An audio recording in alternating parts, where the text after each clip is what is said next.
Let's have a look at a very interesting story that has been making headlines today.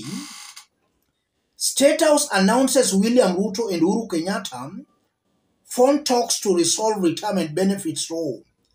President names team to address his predecessor's office, budget and staff concerns. If you dig deep into that story, President William Ruto on Tuesday held talks with his predecessor, retired President Uhuru Kenyatta, over concerns regarding disbursement of funds allocated to his office.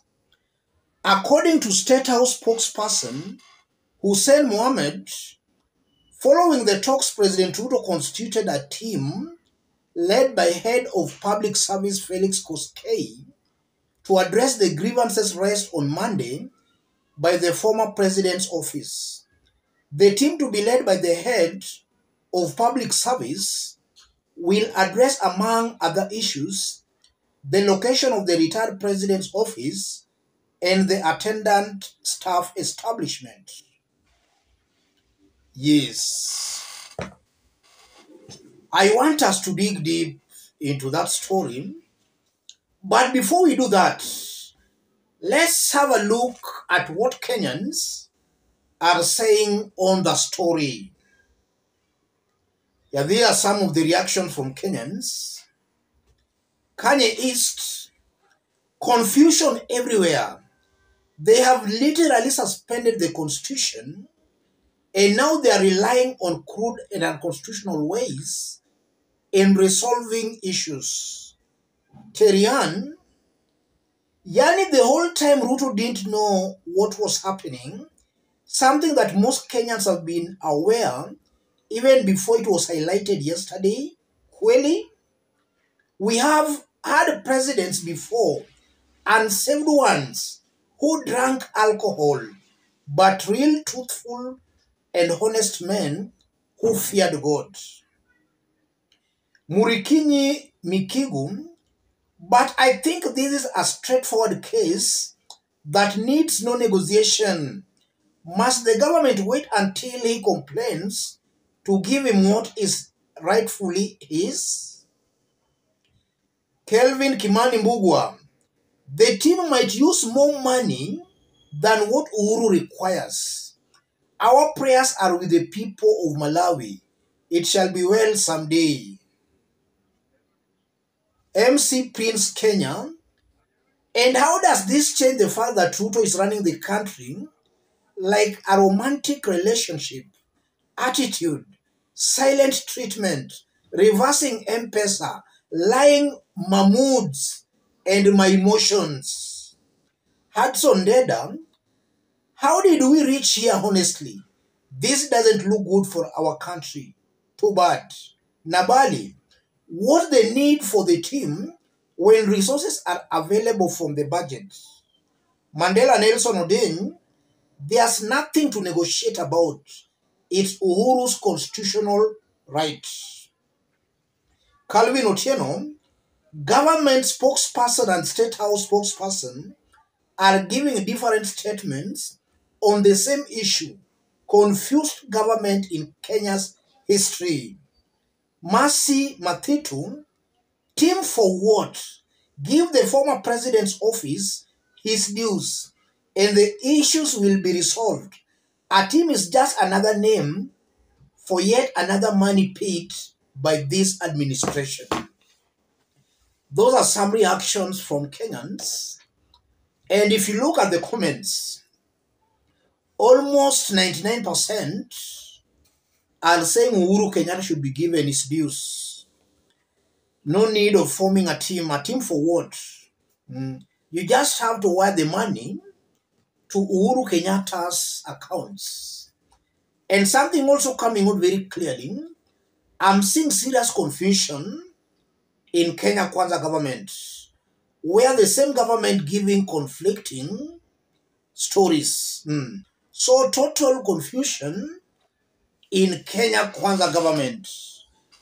And as that was happening, Rigathi Gachagua was also on a PR mission. You are seeing Rigathi there boarding a KQ. So that's just another PR by Rigathi Gachagua. I want us to put all this into perspective for Kenyans to understand exactly what is happening here. If you are watching us but you have not yet subscribed, subscribe, give the video a like. Let's proceed. Let me start by saying this. All this has just been politics by Ruto's team. And this is something that Kenyans know. Ruto has just been trying to punish Uhuru Kenyatta for Uhuru's refusal to support him. That's why all these things were happening. So Ruto decided to suspend the constitution in order to punish Uhuru Kenyatta.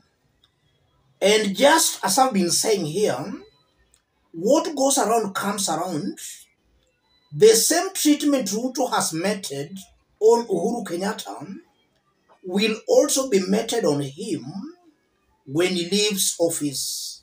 So he must be rest assured that he will also face even a worse off situation than what he has subjected Uhuru Kenyatta into. So, after 2 years now, why the phone call conversation? If you look at Ruto, Ruto has realized that it will not be possible for him to fight both Uhuru Kenyatta and Rigathi Gachagua. That's why most definitely a phone call conversation took place today morning. Ruto just realized that fighting Uhuru and Rigathi at the same time will be too dangerous for him. So he has decided to stop one fight in order to continue with one.